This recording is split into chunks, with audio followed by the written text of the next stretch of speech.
Donc, je vais rapidement présenter notre entreprise. Donc, on est situé en Alsace, au pied des Vosges. C'est un peu trop près? D'accord. Voilà. Situé au pied des Vosges, donc à Egisheim, qui est une cité historique où les Romains nous ont à l'époque apporté la vigne. Donc, on a quand même une assez longue tradition viticole. Et donc mon père, il a créé cette pépinière en 1970 et on a progressivement évolué pour aujourd'hui arriver à une possibilité de production de un peu plus d'1 million de plants. Au début, bien sûr, on ne travaillait qu'en Alsace et puis progressivement, on a eu des demandes provenant d'autres régions. Et aujourd'hui, on travaille dans globalement toutes les régions viticoles françaises, principalement pour des reproductions privées. On a également une part à l'export, mais qui est en réduction, je dirais, parce que on a nos limites en termes de capacité de production et on souhaite davantage se concentrer sur ces différentes demandes en pépinières privées, qui, elles, sont en progression. L'Alsace a une particularité autre, c'est qu'on est en zone protégée. Ça signifie qu'on a des contraintes nettement plus importantes que pour les autres régions françaises. Donc je précise l'Alsace et la Champagne également. Donc on ne peut pas, nous, s'approvisionner en greffons et porte-greffes comme les autres peuvent le faire. On est amené à se fournir en greffons et porte-greffes uniquement de régions indemnes de flavescence dorée. Ça devient d'ailleurs de plus en plus compliqué parce qu'il y a de moins en moins de régions qui sont désormais indemnes de flavescence dorée. De plus, en Alsace, on n'a pas la cicadelle non plus, ce qui nous permet à nous aujourd'hui aussi d'avoir des vignes mères de greffons et porte-greffes qu'on n'a pas besoin de traiter avec des insecticides. Donc nous avons des plantations, des vignes mères de porte-greffes qui sont agréées en bio. Donc je vais rapidement passer par les différentes étapes de production du plant de vigne, parce que bon, autant que les anciennes générations de viticulteurs ont beaucoup, pour la plupart, greffé eux-mêmes et savent exactement comment ça fonctionne, on se rend compte que les jeunes aujourd'hui ignorent presque tout de notre profession et c'est bien dommage, parce qu'une collaboration est vraiment indispensable. Donc en janvier-février, c'est donc la période actuelle où on prépare les porte-greffes et les greffons. Donc ici, on peut voir la machine qui sert à l'éborgnage des porte-greffes. Donc le porte-greffe n'a pas le droit d'avoir de bourgeons qui démarrent. Le porte-greffe doit servir à supporter des racines et supporter le greffon, bien sûr. Donc c'est une machine qui va simplement gratter le bourgeon. Donc la partie la plus tendre du porte-greffe. Les bourgeons sont beaucoup plus fragiles que le restant du porte-greffe. Et donc ça va fonctionner quasiment comme un grattage. Et donc ça ne crée presque pas de plaie, uniquement parce que ça va juste arracher le bourgeon. Donc c'est la machine qu'on voit donc ici, qui nous fait globalement économiser entre 3 et 4 millions de coups de sécateur aussi. Donc la coupe de porte-greffe, après, c'est à ce moment-là, donc on va déterminer la longueur. Le standard, c'est 28 cm, mais il nous arrive de plus en plus fréquemment, sur demande, de faire des longueurs les plus diverses. On fait actuellement du 37 cm, on fait du 55, on fait du 85, on fait du 22. Globalement, c'est sur demande. On est amené de plus en plus à produire nos porte-greffes nous-mêmes en Alsace, parce que d'une part, c'est en zone protégée, on peut les produire en bio, et surtout, on a le contrôle de la production. On se rend compte que c'est très très important d'avoir un matériel de qualité, parce que si on arrive à faire des porte-greffes qui poussent avec une vigueur modérée, simplement, on a des porte-greffes qui sont constitués de cellules plus petites et moins fragiles, moins facilement attaquées par les champignons. On a d'ailleurs fait, même avec nos propres productions, des expériences qui ne sont pas très heureuses, avec notamment des jeunes plantations qui étaient tellement vigoureuses que même à 2 degrés dans les frigos, les moisissures se sont très fortement installées sur les porte-greffes. Donc ça montre clairement qu'avec une production liée à beaucoup de vigueur, le matériel est très peu résistant aux maladies à champignons et est déjà attaqué directement dans nos frigos. Donc on a beaucoup appris à ce niveau-là, et donc on a appris à maîtriser la vigueur dans nos plantations de porte-greffes pour essayer d'obtenir le meilleur matériel possible. Et ça s'en ressent d'ailleurs directement au niveau de la réussite en pépinière. Notre réussite avec nos propres porte-greffes est plusieurs points au-dessus de ce qu'on fait avec des porte-greffes qu'on achète dans d'autres régions. Donc juste pour préciser encore, donc on est actuellement en phase de plantation de porte-greffes. Donc au printemps dernier, on a planté 2 hectares. Cette année, on devrait planter peut-être 1 hectare encore. Et progressivement, on aimerait arriver à couvrir la quasi-totalité de nos besoins par nos propres productions. Donc pour les greffons, ça se passe dans la même période. Donc on cherche à les récolter dans un parfait état de dormance. Donc c'est un peu problématique cette année dans certaines régions parce qu'avec l'hiver chaud qu'on a, on a un certain nombre d'endroits où les bourgeons sont tout prêts à sortir. Dans tous les cas, ils sont bien gonflés. Et donc on les débite, nous, très vite après en greffons à 1 bourgeon. Petite nouveauté, c'est vrai que François Dalle est un peu passé chez nous aussi. Et donc, quand on coupe un entrecœur sur un sarment, désormais, on ne le coupe plus à ras, mais on laisse un tout petit chicot qui permet à la cicatrisation de mieux s'effectuer. Donc, les greffons et porte-greffes sont ensuite réhydratés. On utilise toujours encore sur une partie, donc la partie conventionnelle de notre production, un antifongique très ancien qu'on utilise depuis 40 ans, qui est le kryptonol, mais on fait de plus en plus d'essais pour s'en débarrasser entièrement. Donc sur la partie en approche bio, on n'utilise bien sûr que de l'eau. Et on se rend compte que si on a une bonne qualité de porte-greffe, une bonne qualité de greffon au départ, la conservation se passe dans d'excellentes conditions. Donc c'est beaucoup plus important de travailler en amont que d'essayer de travailler avec des produits pour attraper des choses. On est en train de faire quelques essais de désinfection à l'ozone. Donc l'ozone est agréé en bio aux États-Unis. Voilà, donc on a démarré ça il y a 2 années. On se rend compte que c'est parfaitement toléré par notre matériel. Donc on a des réussites en pépinière qui ne sont pas affectées du tout, qui semblent même être légèrement meilleures. Par contre, on se pose toujours la question, on enlève quelque chose, est-ce qu'il ne faudrait pas remplacer justement ce qu'on enlève par un cocktail de champignons? Donc on commence à réfléchir à cela.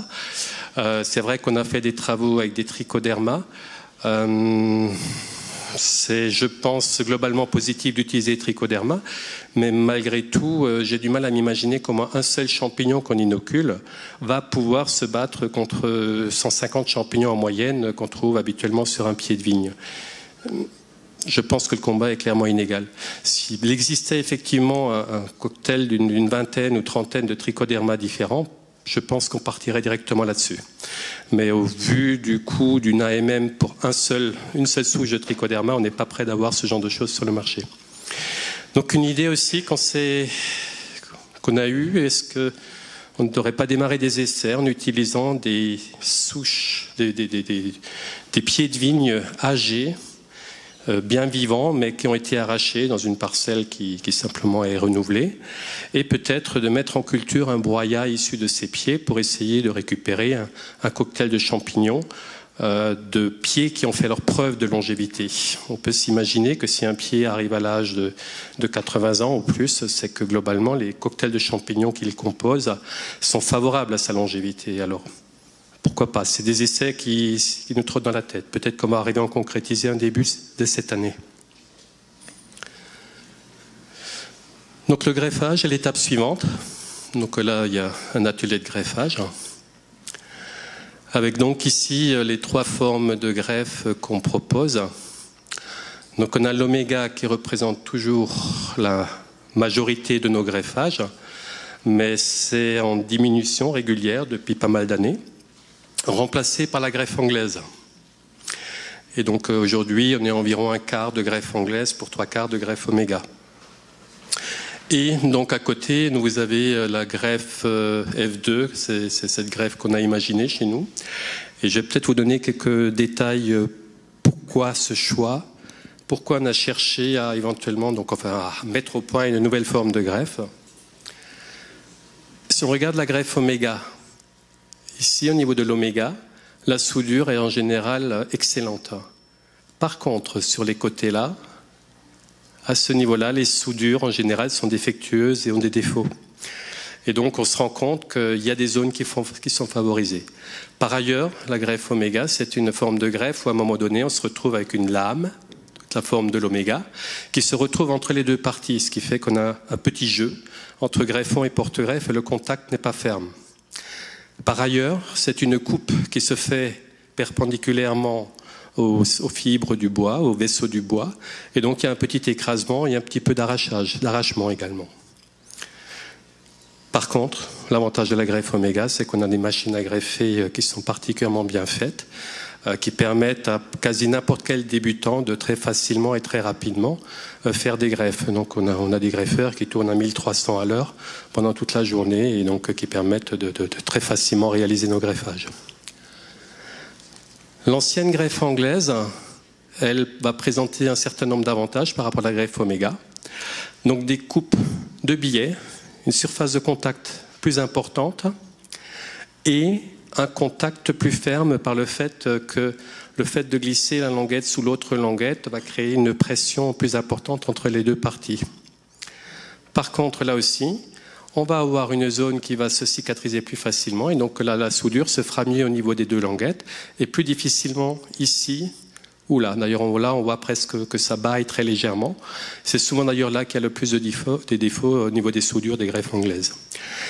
Donc on s'est imaginé une greffe qui, elle, va avoir tout autour la même forme pour ne pas avoir une zone qui est favorisée par rapport à une autre, une surface de contact plus importante et aucun blocage mécanique. C'est simplement posé dessus et légèrement coincé. Donc au moment du triage, les défauts vont se montrer plus facilement également. Le problème de cette greffe, c'est la mécanisation. Donc on a créé une première machine il y a 2 ans déjà et elle ne fonctionne pas très bien. Elle fait énormément de casse, les coupes ne sont pas très belles. Et donc, on a abandonné cette machine et puis il y a une deuxième machine qui est actuellement en cours de production. Je dirais qu'on avance maintenant d'une manière totalement différente. On avance par toutes petites étapes qu'on valide au fur et à mesure. Et j'ai la chance d'avoir un frère ingénieur qui se retrouve en pré-retraite et qui a pris tout ça en main, qui a déjà fait des greffages et donc qui connaît bien. Et donc, on a bon espoir que d'ici quelques semaines, cette nouvelle machine sera en fonctionnement.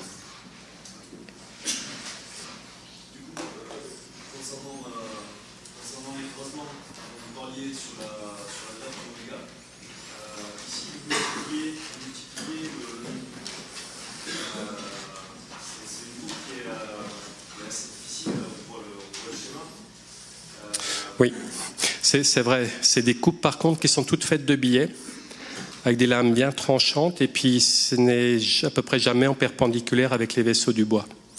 Et donc on pense qu'il y a moins d'écrasement. Donc c'est une technique de greffe qui est claire, qui devra être expérimentée. Donc il y a les premières greffes qui sont dans le vignoble depuis 3 années maintenant, et qui globalement se comportent parfaitement bien, mais bien sûr ça nécessite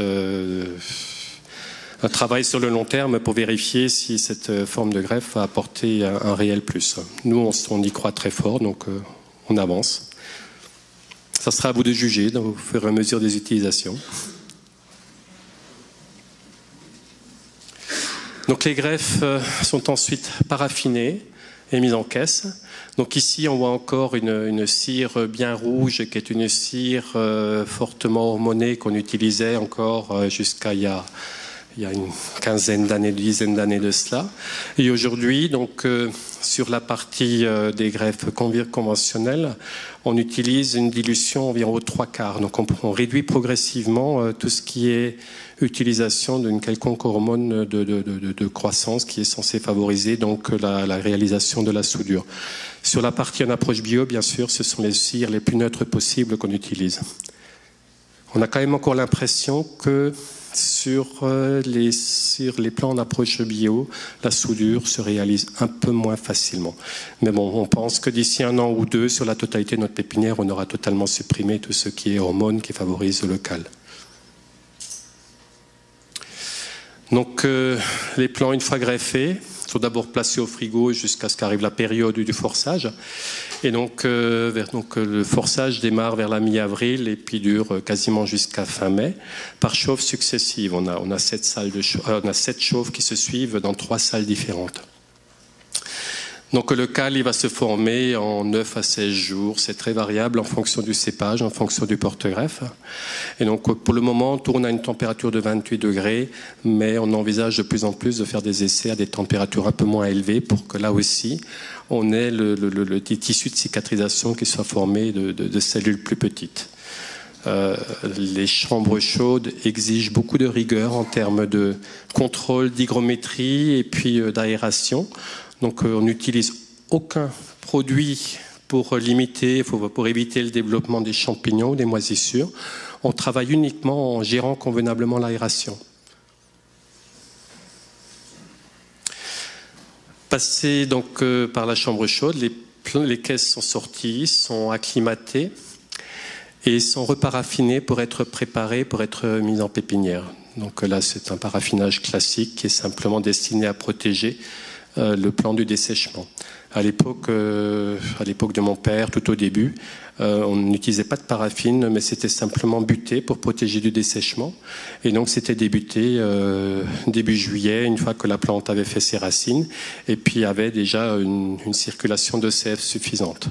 L'inconvénient de la méthode du butage, c'est que le greffon avait tendance à s'affranchir et à fabriquer beaucoup de racines qu'il fallait supprimer également. Donc énormément de travail et des soudures qui se faisaient moins bien parce que comme les greffons s'affranchissaient, ils avaient tendance à ne pas vouloir trop s'associer avec le porte-greffe. Ici, on a donc les gros volumes, les volumes les plus importants qui sont plantés avec une carriole et les petits volumes sont plantés par des petites équipes. Et de plus en plus, on se retrouve donc à planter des petits volumes, notamment par rapport à ce qui concerne les demandes en pépinière privée, qui sont de nombreux petits lots. Donc l'été, bien sûr, il y a la croissance, le démarrage des plants.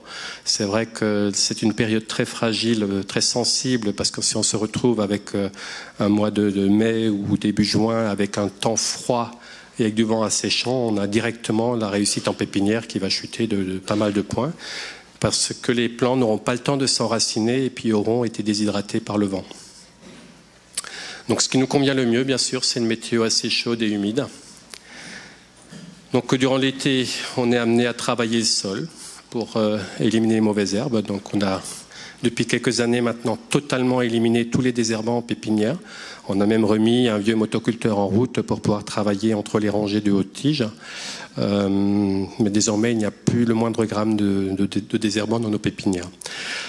Le travail, donc pour toutes les pépinières, l'ensemble. Bien sûr, il y a un travail de finition à faire et ça, c'est manuel. Nos pépinières sont irriguées au goutte à goutte. C'est vrai que on n'envisage pas de faire une pépinière sans pouvoir irriguer, dans la mesure où c'est des plantes qui sont extrêmement fragiles et pour favoriser le démarrage, il faut quand même qu'en permanence, il y ait une humidité suffisante au niveau du talon du plant. La lutte contre le mildiou reste un point difficile en pépinière. On a une végétation qui est très touffue, très dense, assez proche du sol. Et donc, ça exige énormément de vigilance et puis malheureusement des passages répétés avec des machines qu'on a été amenés à adapter pour être le plus efficace possible. Il n'existe malheureusement pas de machine toute faite qui fonctionne parfaitement pour la pépinière, ou du moins on n'a pas réussi à trouver encore. À l'automne, on attend la chute des feuilles, soit naturelle, soit c'est le gel qui fait tomber les feuilles, enfin c'est naturel aussi. Et donc on passe donc avec une machine qui va soulever les plants et puis qui va coincer les plants entre deux courroies et les extraire du sol pour donc les arracher. C'est une technique, une machine qui fonctionne bien. Puis donc on passe à l'étape du triage, donc où chaque plant est pris en main. La soudure est testée, on vérifie l'enracinement. Et la pousse est à ce moment-là retaillée. Hein. Donc là aussi, François Dalle est passé chez nous. Et puis donc, on a adopté effectivement ces consignes qui consistent à laisser un petit chicot plutôt que de tailler à ras comme on le faisait à un moment donné.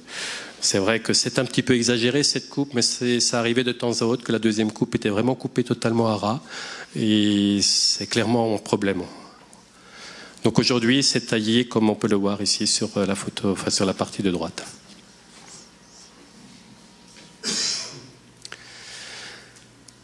Une de nos particularités aussi, c'est qu'on a une grande traçabilité du travail.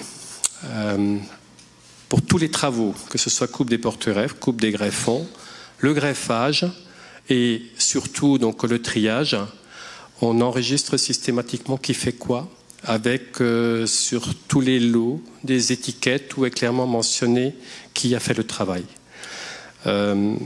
C'est vrai qu'à un moment donné, on a cherché une technique pour essayer de garantir une qualité régulière lors de la production de nos plans, sachant qu'on augmentait en production. Et finalement, on a opté pour ce système-là. J'étais très inquiet en me disant comment est-ce que ça va être pris par mon personnel. Et finalement, ils ont trouvé ça très bien que je le mette en place, parce que moi, ça nous permettait de voir qui c'est qui éventuellement n'avait pas compris. Et finalement, ça fonctionne parfaitement bien. Donc, sur chaque paquet de plans, on a donc le code de la personne qui a fait le travail, et on fait régulièrement des contrôles. Et ces contrôles sont enregistrés sur papier, puis je les retrouve sur mon bureau le lendemain. Les plans sont ensuite mis en carton et conservés à 2 degrés jusqu'à ce qu'ils sont enlevés chez nous ou bien expédiés.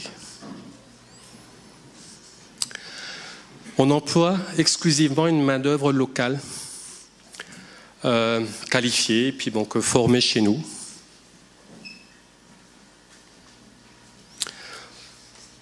On a organisé notre travail dans des petits ateliers qui permettent de plus facilement travailler les petits lots, parce qu'on a vraiment de nombreux petits lots. Et on a supprimé finalement toutes les machines à la chaîne qu'on avait, parce que ça ne permet aucun suivi de qualité. On travaille avec une gestion de production qui est totalement informatisée, et c'est des logiciels qui sont faits en interne par nous-mêmes pour être parfaitement adaptés à notre manière de travailler. Et c'est un avantage qui est de taille, parce que finalement, au fur et à mesure qu'on change quelque chose dans nos méthodes de production, notre outil informatique y suit parfaitement. Et puis bon, on le verra un petit peu plus tard que ça a une grande importance quand il faut traiter une multitude de petits lots avec des cahiers de charges parfois assez complexes. On a également donc une remise en question permanente. Il y a plusieurs groupes de viticulteurs qui ont déjà suivi notre production. Donc, j'avais proposé à ces personnes, enfin des groupes qui le souhaitaient, de venir passer chez nous durant les moments clés de la production du plan de vigne, les principales phases de production, en leur montrant clairement comment on fonctionnait, quelles étaient nos méthodes de travail, et chaque fois en leur posant la question si c'était quelque chose qui pouvait correspondre à leur manière de voir le plan de vigne, et puis s'ils avaient des suggestions à apporter ou des choses qu'ils voyaient éventuellement à modifier. Bon, c'est lors de ces rencontres qu'on a eu, bon, notamment les essais à l'ozone sont issus d'une de ces rencontres. L'utilisation de greffons à 2 bourgeons, c'est donc quelque chose qui a été demandé par certains viticulteurs. Donc on peut le voir ici, le point de greffe il est ici, et puis donc on a un bourgeon là et un deuxième ici. Ceci a été demandé parce que finalement c'est vrai qu'avec un bourgeon, un simple greffon, on a tendance à orienter le flux de sève d'un seul côté. Et donc l'idée était de tout de suite partager le flux de sève sur 2 côtés du plan de vigne pour favoriser une soudure de meilleure qualité.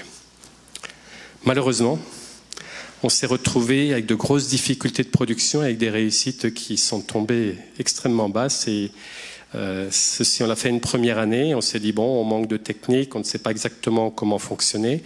On a certainement moyen de l'améliorer. La deuxième année, on s'est retrouvé avec le même problème. On a de gros soucis de réussite avec ce type de greffe. C'est moins de la moitié de ce qu'on fait d'habitude avec un bourgeon simple. Pour le moment, on n'a pas encore trouvé de vraie explication. On va probablement continuer les essais, mais dans des quantités très limitées. Il y a également une personne qui nous a proposé d'orienter les plants en pépinière. J'ai trouvé ça très farfelu au départ. Et finalement, entre-temps, j'ai découvert qu'en arboriculture, ça se pratique depuis longtemps. Tout simplement, partant du principe que le rayonnement solaire n'est pas le même le matin que le midi et le soir, et que la plante s'habitue lors de sa croissance à ces différents rayonnements. Et donc aujourd'hui, il y a des viticulteurs qui souhaitent qu'on oriente les plants dans une certaine direction en pépinière, et ils reprennent exactement la même direction dans leur parcelle.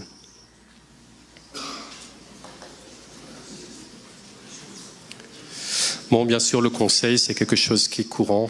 On est régulièrement amené à faire part de notre expérience concernant le choix des porte-greffes, concernant parfois même le style de production. Enfin bon. Donc pendant longtemps, on a simplement travaillé par habitude, avec des produits bêtement conventionnels. Et il y a une quinzaine d'années de cela, il y a donc un certain nombre de viticulteurs qui ont dit « Ouais, nous on travaille en bio, on aimerait bien que les plants de vigne soient bio aussi ». Et bon, bien sûr, c'est toujours dérangeant quand il faut changer quelque chose dans son système de production. Mais globalement, très vite, j'ai été amené donc à démarrer parce que, quelque part, il est clair que notre environnement est important, notre santé est importante. On a quand même eu de sacrés déboires au début, et surtout avec le mildiou. Là, j'ai une photo qui est malheureusement pas très belle, avec nos premiers essais donc, en approche B. C'est vrai que les plants de vigne en bio ne sont toujours pas possibles parce qu'on a toujours obligation, même en Alsace et en zone protégée, de faire des traitements obligatoires sur les pépinières. Sur les vignes mères, ça a été enlevé, mais sur les pépinières, c'est toujours quelque chose d'obligatoire. Donc le plan de vigne bio, pour le moment, n'existe pas.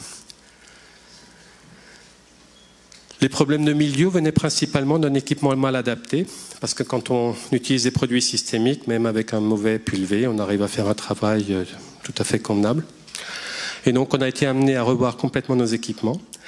Et en parallèle, on a fait attention aussi au terrain qu'on utilisait. Nos premiers essais en approche bio ont été faits sur des parcelles qui étaient en jachère. Et donc c'était des sols qui fonctionnaient relativement mal, avec des matières organiques très fraîches qui se décomposaient. Et donc on a eu des attaques de milieu parfois énormes et des réussites qui sont tombées très très bas sur nos premiers essais. C'est là aussi qu'on a donc pris conscience de l'importance de la qualité des greffons et des porte-greffes. Et quand on avait là un très bon matériel, on pouvait très bien éviter d'utiliser des produits de désaffection du bois pour le stockage du matériel. On a fait quelques essais avec la cire d'abeille, mais très vite on s'est rendu compte qu'il y avait souvent dans ces cires quelque chose d'agressif et qui cassait, en fait, qui détruisait le démarrage des bourgeons et dans certains cas pénétrait même à l'intérieur du plant. Donc désormais, on a laissé tomber toutes les molécules complexes qu'on utilisait auparavant sur les pépinières, avec notre pépinière conventionnelle qui aujourd'hui est traitée contre le mildiou avec des phosphanates de potassium, qui étaient d'ailleurs à un moment donné autorisés en pépinière bio en Allemagne, mais qui entre-temps ont été interdits. Je trouve ça très dommage parce que c'est un produit qui ne laisse d'ailleurs aucun résidu dans le sol, qui est d'une chimie très très simple, qui est à peu près du même niveau que le sulfate de cuivre, mais qui ne laisse vraiment aucun résidu métallique dans le sol.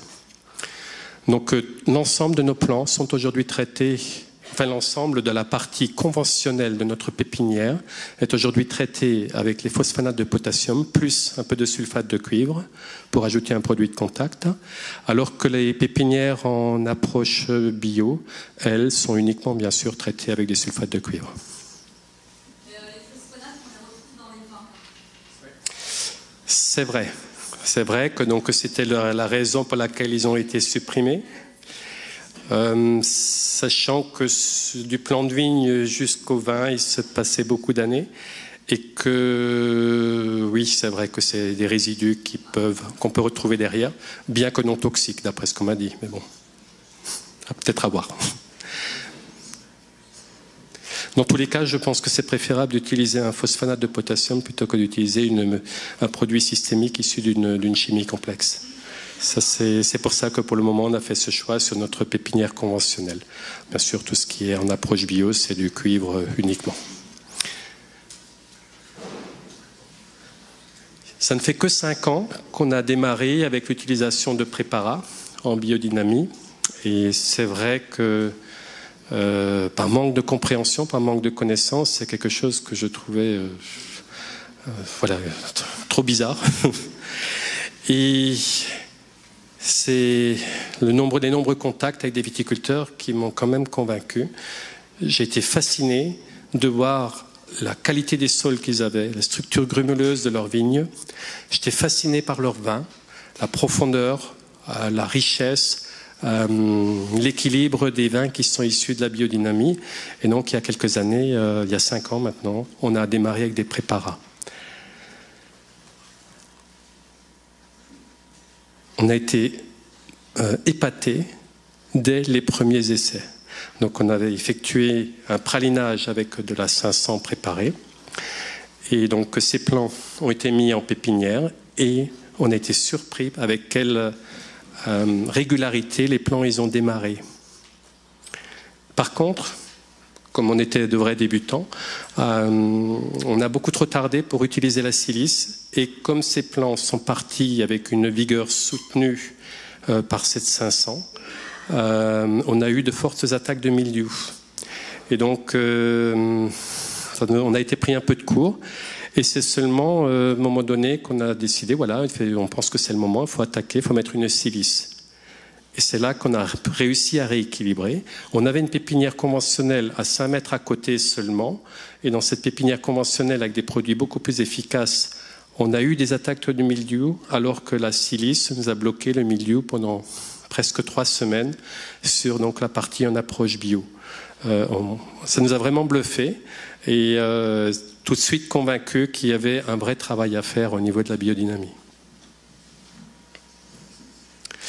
Donc aujourd'hui, on est en train de faire des essais avec des récoltes de greffons et de porte-greffes qu'on fait en lune opposée.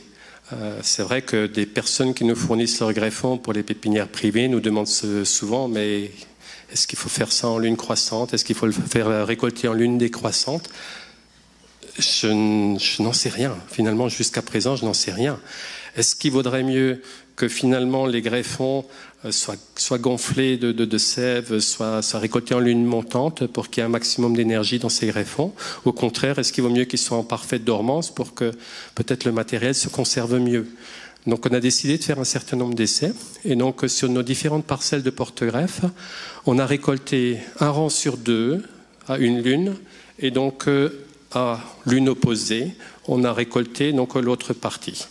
Au niveau des parcelles de greffons, on a récolté un pied sur 2, et puis le deuxième pied également plus tard, donc en lune opposée.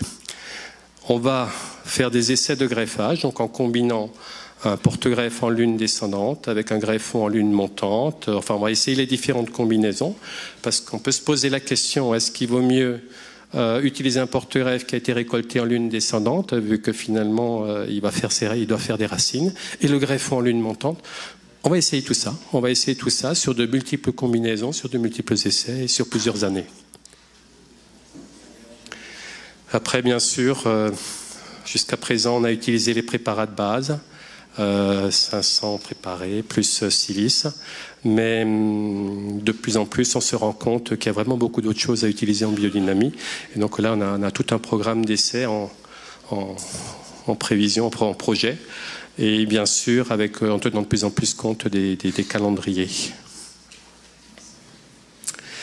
Donc là, je vais passer au volet sélection. C'est quelque chose, la sélection massale est donc une chose qu'on a démarré, nous, il y a très longtemps. Enfin, ça fait 28 années maintenant. Donc, on s'est déjà, il y a très longtemps, démarqué un petit peu avec cette différenciation. Donc, bon, on voit que j'étais clairement plus jeune, donc ça date déjà. C'est peut-être une photo qui est entre 15 et 20 ans. Donc juste pour un petit peu rappeler la sélection, comment c'est arrivé, comment elle a évolué. Donc je pars du principe que finalement, dès la culture de la vigne, elle a été reproduite uniquement en choisissant les pieds dans leur milieu naturel par une simple sélection visuelle. Les premières sélections de type clonal ont déjà été réalisés en 1890, du moins ce que j'ai pu trouver dans les bouquins. Peut-être qu'il y en a même qui ont été faites auparavant déjà, quoi. Donc il y avait déjà des personnes qui avaient imaginé choisir le pied idéal et puis le reproduire à l'identique pour en faire une sélection clonale. C'est vers 1948 que la sélection clonale avec l'approche sanitaire a été démarrée. Donc les tests de virose, entre-temps c'est vrai qu'on a découvert qu'il y a des viroses sur la vigne et donc qu'il fallait absolument éliminer toute forme de virose, enfin autant que possible. Les premiers clones ont été agréés qu'en 1971 et donc pour arriver à une augmentation de la sélection clonale pour le quasi tout clone en 1985. On a eu les premières demandes en sélection massale en 1986 par quelques viticulteurs qui avaient déjà eu l'occasion depuis une dizaine d'années de tester les clones et qui avaient vraiment cette impression qu'ils arrivaient à des vins qui étaient moins riches, qui avaient moins de complexité et qui m'ont traîné dans leur vieille vigne pour aller refaire des sélections. C'était un peu dommage parce que finalement c'était quelque chose de particulièrement confortable que d'utiliser les clones. On achetait les greffons, on greffait, on revendait des plants. On n'avait aucune responsabilité concernant le travail de sélection, c'était royal. Et donc on a redémarré, et finalement, au fil des discussions, avec notamment un chercheur de l'INRA qui m'a dit, voilà, le mélange de clones, dans les différentes dégustations, il participait, c'était presque toujours le vin issu du mélange des meilleurs clones qui donnait les meilleurs vins. Bien sûr, ça donne tout de suite à réfléchir. C'est en 1987 qu'on a démarré, nous, les premières sélections massales publiques avec test de virose. Donc ça faisait pas longtemps que je sortais de l'école. Et on nous avait bien inculqué la peur du virus. Et donc c'est évident qu'il ne serait même pas venu à l'idée de faire une sélection massale sans que tout soit testé.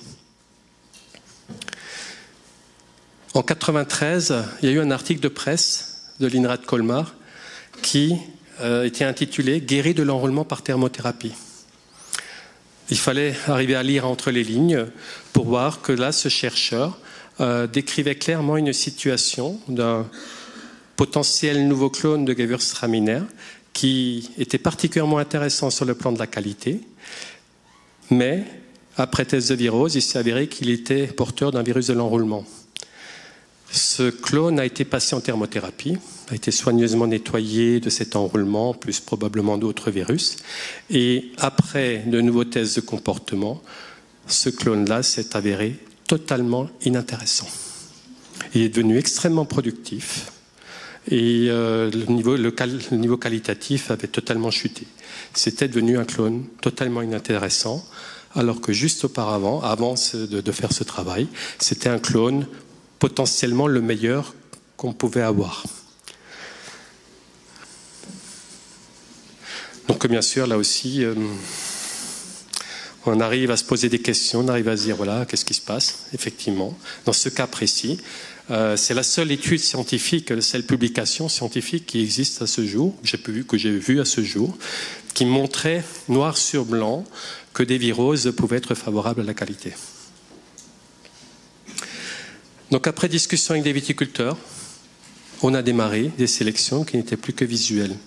Finalement, en raisonnant un temps soit peu, on s'est rendu compte que pendant 8000 ans, on a fait des sélections uniquement en choisissant les pieds dans leur milieu naturel, et que si un pied arrivait à un âge honorable de 70, 80, voire plus années, et que ce pied se comporte bien, pourquoi le faire passer par un laboratoire ?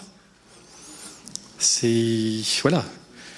Et donc on est reparti, nous, sur cette technique qui est d'une sélection simplement visuelle. Les quelques viticulteurs avec qui on a commencé ça, ils étaient entièrement d'accord avec moi. Ils ont dit ok, on prend le risque, on y va. Donc ceci était il y a plus d'une vingtaine d'années. Entre-temps, on a vendu plus de 10 millions de plants en sélection massale et 9 millions de plants sans test de virose.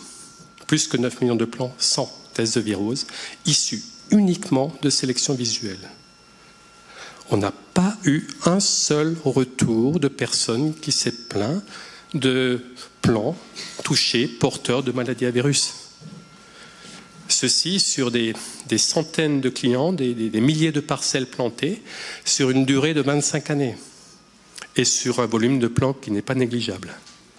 Et ce qui montre clairement qu'on peut sans problème faire une sélection visuelle dans le milieu naturel sans prendre de risques particuliers. Donc on a eu bien sûr une augmentation progressive des différentes demandes en sélection massale. Et progressivement, il y a donc de nouvelles demandes qui sont arrivées d'autres régions viticoles. D'ailleurs, Monsieur Cyr, peut-être que vous reconnaîtrez une de vos vignes ici, donc dans le Languedoc.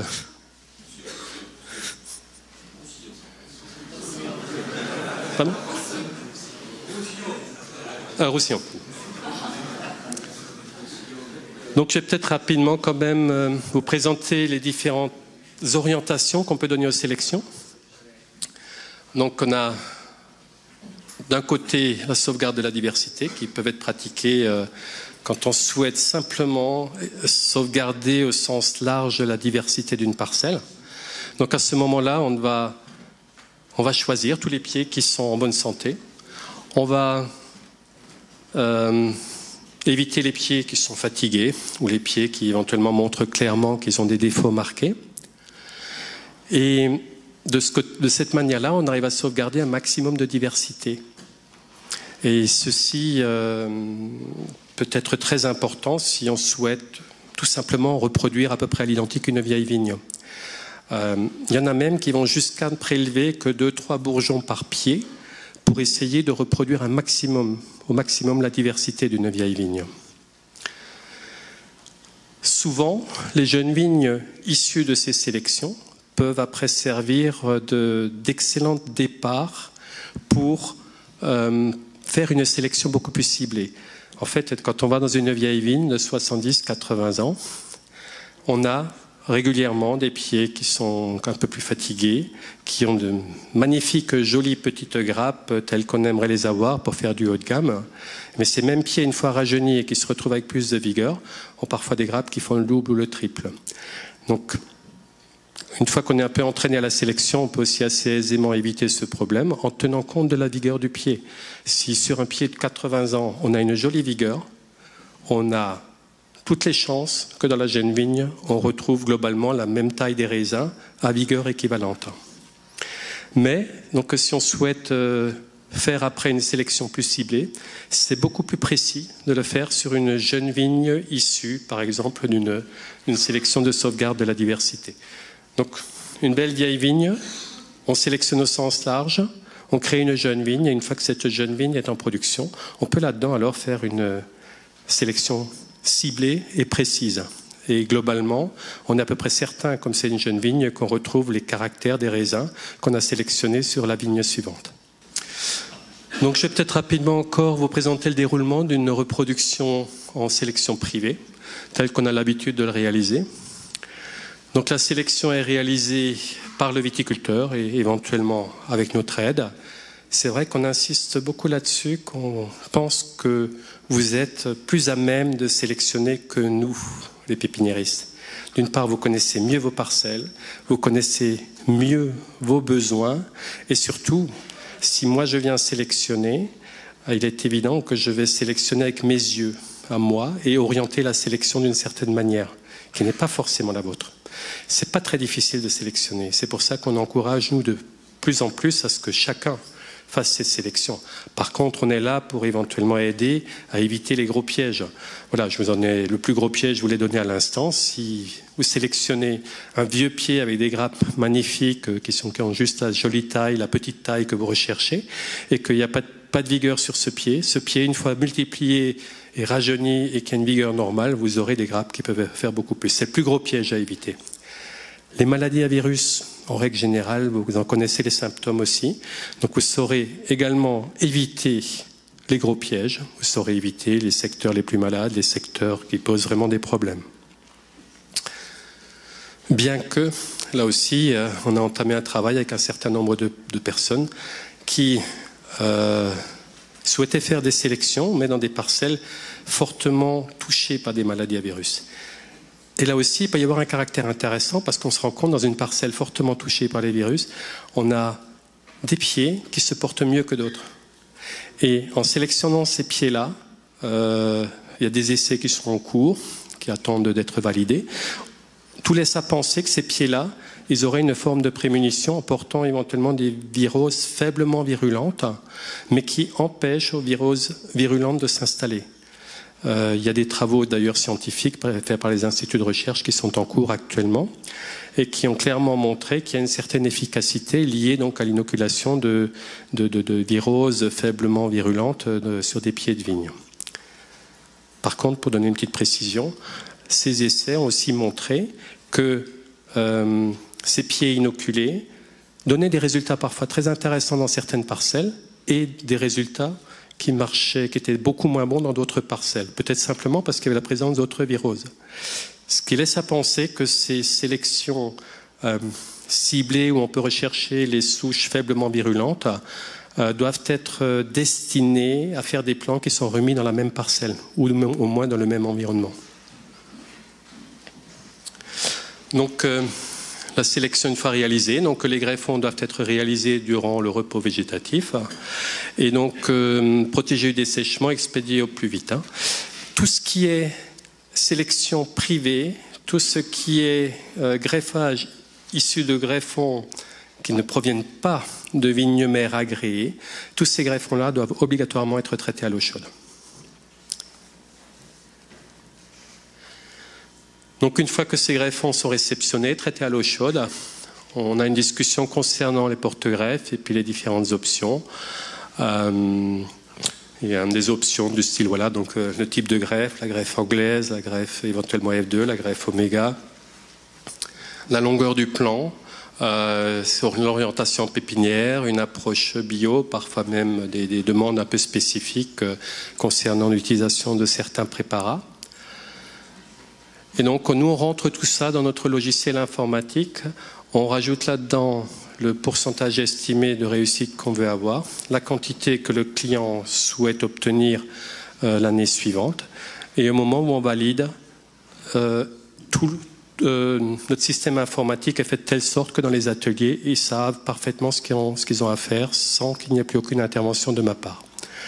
Donc, c'est vrai que beaucoup de pépiniéristes aujourd'hui limite ou refuse parfois même de faire des reproductions privées, devant la complexité que cela représente de gérer cette multitude de petits lots, avec parfois des cahiers de charges bien spécifiques et bien particuliers. J'avoue que là, le fait d'avoir un logiciel informatique fait par nous-mêmes et parfaitement adapté nous aide clairement à plus facilement gérer tout ça. Donc ces pieds après sont mis en pépinière et on fait une déclaration de pépinière privée, donc au nom du viticulteur qui nous a fourni les greffons. En fait, c'est comme si le viticulteur nous fournissait le matériel, on fait le travail et on restitue le tout derrière. C'est plus une prestation de service qu'une vente de plants de vigne. C'est pour ça que la pépinière est déclarée à son nom. France Agrimer passe contrôler toutes nos pépinières durant l'été. Et donc passera bien sûr contrôler les nombreuses pépinières privées qu'on a actuellement. Et donc appose leur visa en mettant également un pourcentage de réussite estimé dans nos pépinières, enfin dans votre petite pépinière. Et ce visa, donc ce document signé de leur part, servira alors de document qui sera l'équivalent du bulletin de transport pour la déclaration des fins de travaux. Les plants de vigne peuvent bien sûr n'être utilisés que par ceux qui font cette sélection. Donc les greffons doivent obligatoirement provenir d'une parcelle de chez vous, ou du moins sur la déclaration. Donc il vous est impossible, par exemple, de reproduire une variété en sélection privée, une variété que vous n'avez pas sur votre domaine. Et ceci pose parfois bien des soucis d'ailleurs. Cette réglementation mériterait d'être très largement modifiée. Donc les plants de vigne, bien sûr, doivent être utilisés par vous-même en totalité. Voilà, je vous remercie et si, bien sûr, vous avez des questions, n'hésitez pas.